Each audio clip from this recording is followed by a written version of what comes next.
The lights in Georgia State Prison went out all at once. Not a flicker.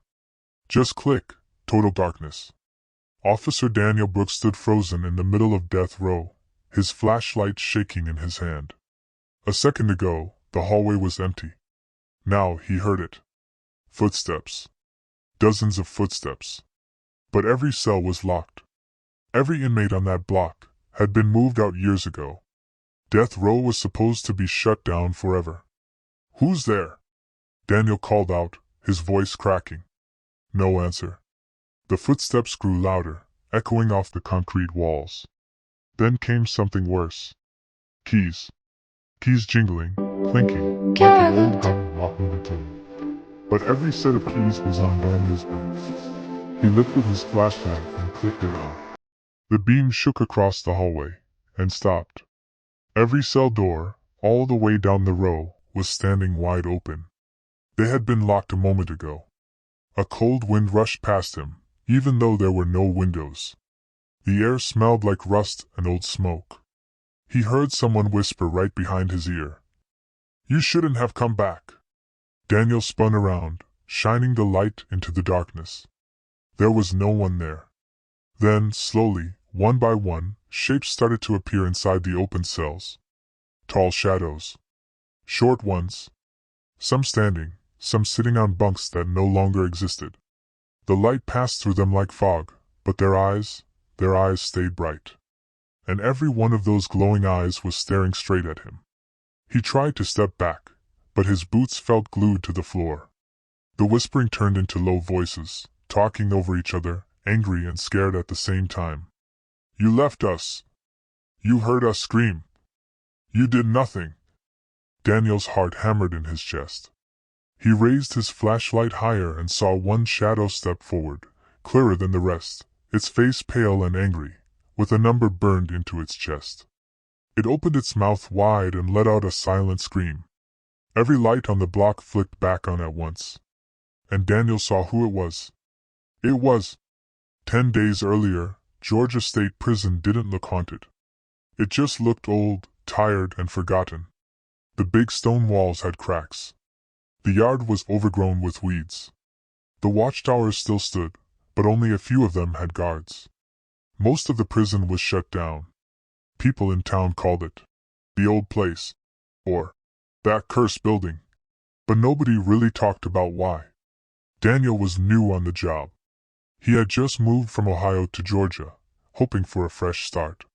He thought working at an almost empty prison would be easy. On his first day, Warden Harris walked him through the yard. Harris was an older man with gray hair and sharp eyes that missed nothing. "This place has history, Brooks," the warden said. "Some of it we don't put in the files." "What kind of history?" Daniel asked. The warden didn't answer. Later that day, Daniel met Maya Collins, another officer about his age. She gave him a small smile. "First day?" she asked. "Yeah. Seems quiet," Daniel said. Maya's smile faded. "It never stays quiet. Not here." That night, during his first late shift, Daniel had to patrol the oldest part of the prison. The doors there were heavy and rusted. The lights buzzed and hummed like angry insects. As he walked down the hallway, he saw deep scratch marks on the walls.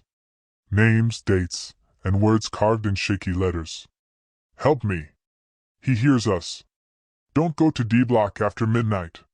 He ran his fingers over one carved line that looked fresh, like it was done just days ago. "We never left." Daniel frowned. "Probably just some joke," he muttered. But then, from the far end of the dark hallway, he heard it. A slow, dragging sound.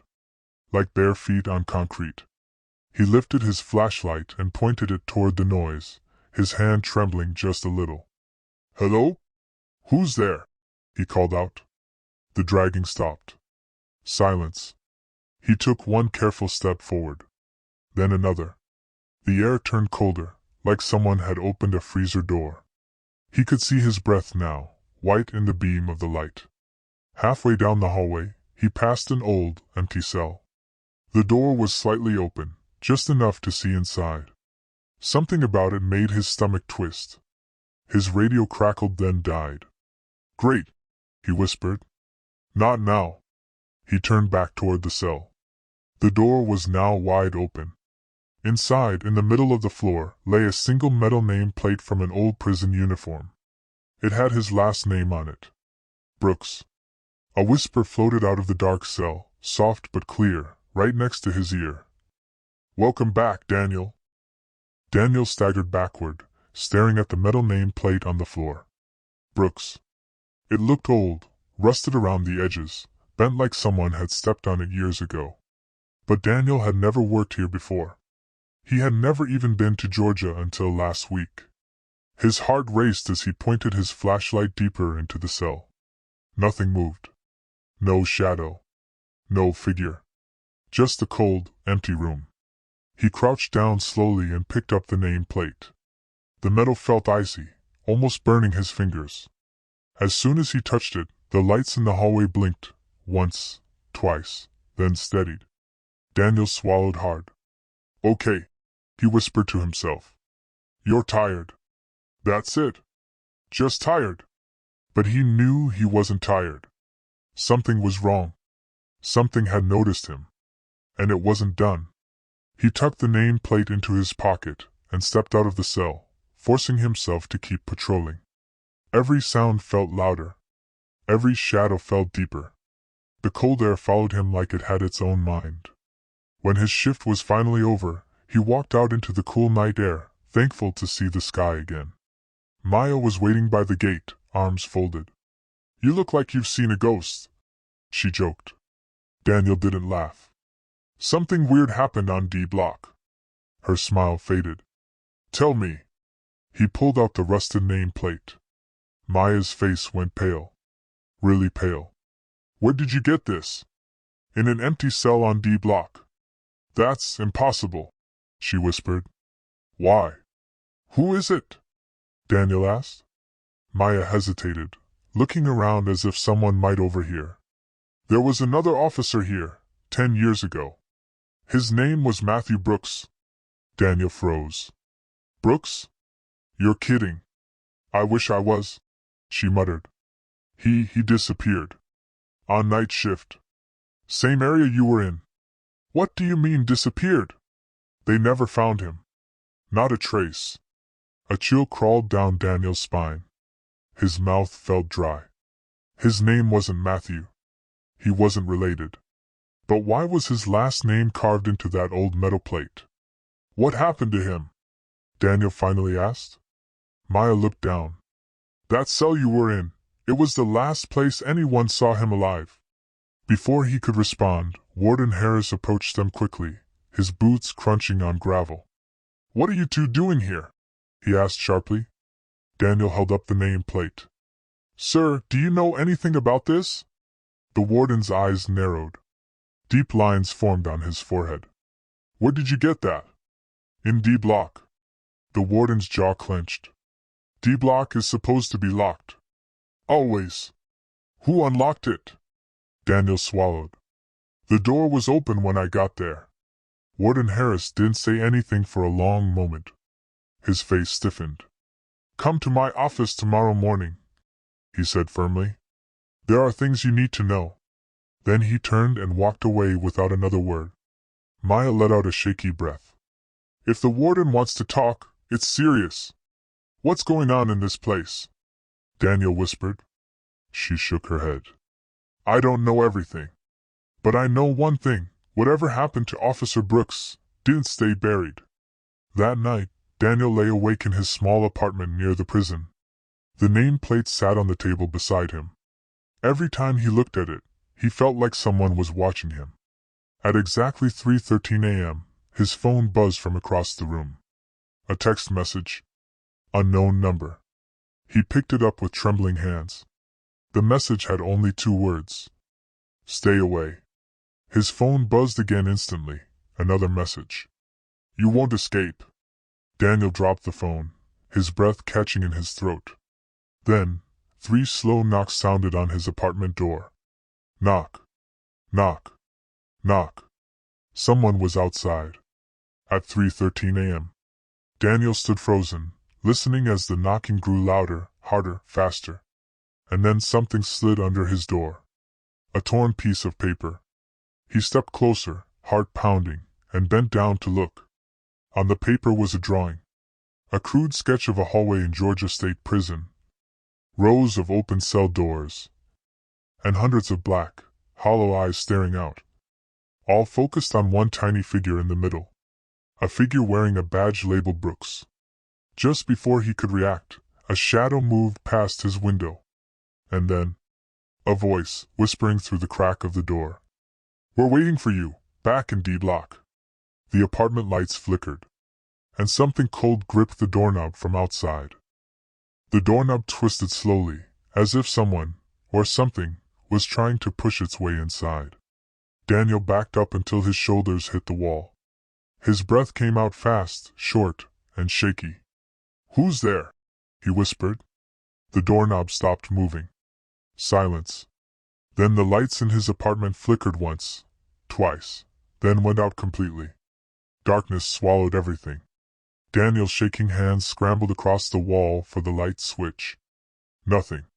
He grabbed his phone, but the screen wouldn't turn on. It was dead. That was when he heard it. A voice, just inches from the other side of the door. "You can't run from your past, Daniel." His blood froze. It was the same whisper from the prison. He moved slowly toward the window, thinking maybe he could escape. But as he lifted the blinds, he saw a face staring back at him through the glass. Gray. Hollow. Expressionless. Not human. Daniel stumbled away, tripping over his own boots. When he looked again, the face was gone, vanished into the darkness outside. The knocking started again. Soft at first. Knock. Knock. Knock. Then harder. Bang.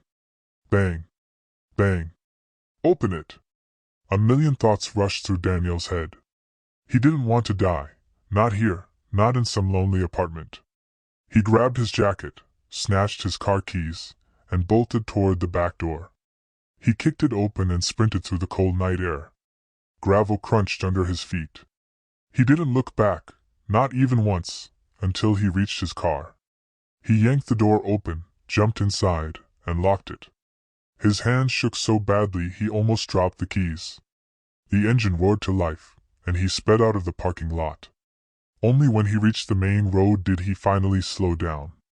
His heart thundered in his chest. But then his phone, dead just minutes ago, lit up on its own. One new message. A single line.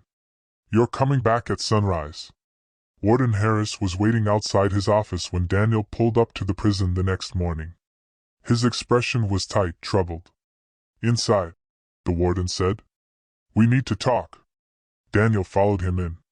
Maya was already seated, her face serious. The warden closed the door. "What I'm about to tell you," he said, "does not leave this room." He folded his hands on the desk. Georgia State Prison was built on land that once held a chain gang camp. Before the prison existed, dozens of prisoners died here, from disease, from exhaustion, from cruelty. Maya added, "People said their spirits never left." The warden nodded. When the prison opened in the early 1900s, the hauntings began. At first, shadows, whispers, cold spots. But over the years, it became worse. Daniel listened, his skin prickling. 10 years ago, the warden continued, Officer Matthew Brooks, your named twin, went missing. He reported strange things in D Block. Voices. Moving shadows. Open doors. We thought he was exaggerating. He paused. Then, one night, the cameras went black. When they came back on, Brooks was gone. Daniel swallowed. Gone how? No body. No clothes. No blood. Nothing. It was as if he walked into thin air. The warden lowered his voice. Or something pulled him away. Maya leaned forward. Daniel, the things happening to you, they're the same signs Matthew saw before he disappeared. Daniel's jaw clenched. Why me? Why now? The warden hesitated. There's one more thing. He opened a drawer and pulled out a dusty folder, sliding it across the desk. Daniel opened it slowly. Inside were photos of Officer Matthew Brooks. But Daniel froze, not because of the face, but because the man in the picture looked almost exactly like him. Same eyes, same jaw, same build. The only difference was age. Daniel's breath shook. This can't be real. Then he flipped to the last page. Written in messy handwriting were 5 words. He will return for himself. Daniel's stomach dropped. Maya stood up fast. Sir, we can't keep him here. Something is wrong with this place. The warden glanced at Daniel, troubled. We can't leave now. Not with what's happening. Before Daniel could speak, every light in the office went out. Darkness wrapped around them. The air turned freezing cold. Maya grabbed Daniel's arm. Do you hear that? It started as a whisper. One voice. Then another. Then dozens. Then hundreds. All around them. Inside the walls. Under the floor. Above the ceiling. Voices, angry, broken, desperate. You left us. You promised. You were supposed to return. Brooks. Brooks. Brooks. The floor vibrated under their feet. A deep, echoing boom shook the entire prison. Then, a scream erupted from the hallway outside. Not human. Not living. The warden grabbed his flashlight and opened the door. The hallway lights were flickering wildly. And at the far end of the hall stood a tall, dark figure, its face pale, its eyes glowing, its uniform old and torn. The same uniform worn by Officer Matthew Brooks. The ghost lifted one shaky hand and pointed straight at Daniel. You're coming with me, it whispered. And the doors of the entire hallway slammed shut at once.